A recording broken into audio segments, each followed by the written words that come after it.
Contanos un poco cómo llegás a este material, cómo podés justamente lograr publicar esto a partir de los datos que brindó en ese momento la banca privada de Andorra.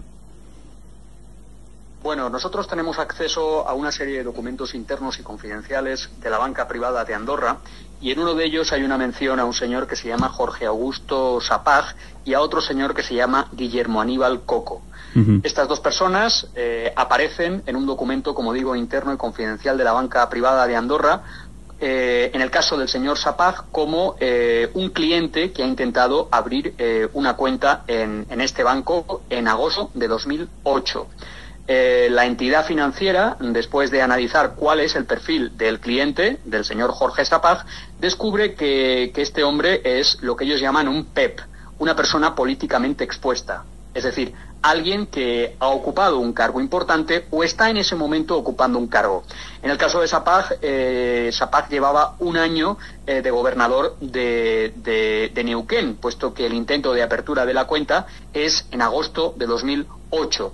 Entonces, la banca privada de Andorra no se cree el origen del dinero, no se cree las justificaciones que aporta el señor Sapag, y decide, por precaución, no abrirle la cuenta, argumentando que este señor intentó colocar en la banca privada de Andorra 5 millones procedentes de regalías y comisiones, es decir, de sobornos.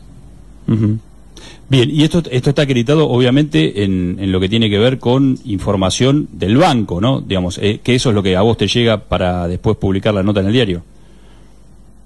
Bueno, como le digo, nosotros, nuestras fuentes, yo no se lo siento, pero no se las puedo revelar. No, le puedo está decir bien, claro. Que nosotros tenemos, que ese documento es un documento confidencial, es un documento interno, y es el documento que, para que se haga usted una idea, los bancos elaboran cuando alguien va, los bancos en Andorra, que era un principado, un pequeño país entre España y Francia, que hasta el pasado año estaba protegido por el secreto bancario.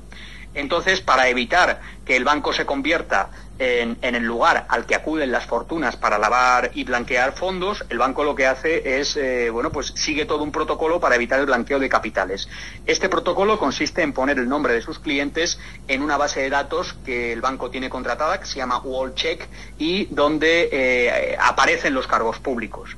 De modo que si yo pongo Jorge Neuquén en 2008 en este sistema, en WallCheck, aparece que el señor Jorge Sapag llevaba un año ya de gobernador de Neuquén. Entonces, el sistema hace que salte una alerta y le dice de alguna forma al banco, cuidado, que el señor es un cargo público.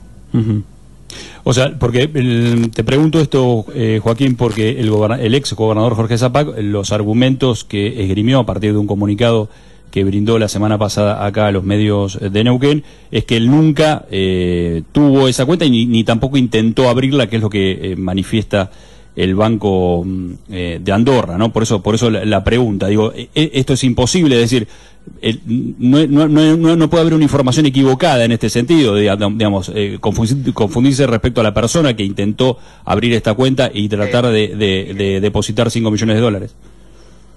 Mire, le voy a decir no por qué. En primer lugar, porque ese documento es un documento interno de la banca privada de Andorra. La banca privada de Andorra, sus empleados no se ponen a producir documentos que no son verdaderos. Y en segundo lugar, porque aparece un Jorge Sapag, y aparece en esa información, en ese documento interno, una mención a otro señor que se llama Guillermo Aníbal Coco, que en ese momento primero fue responsable de recursos naturales de Neuquén y luego ministro de Energía de Neuquén.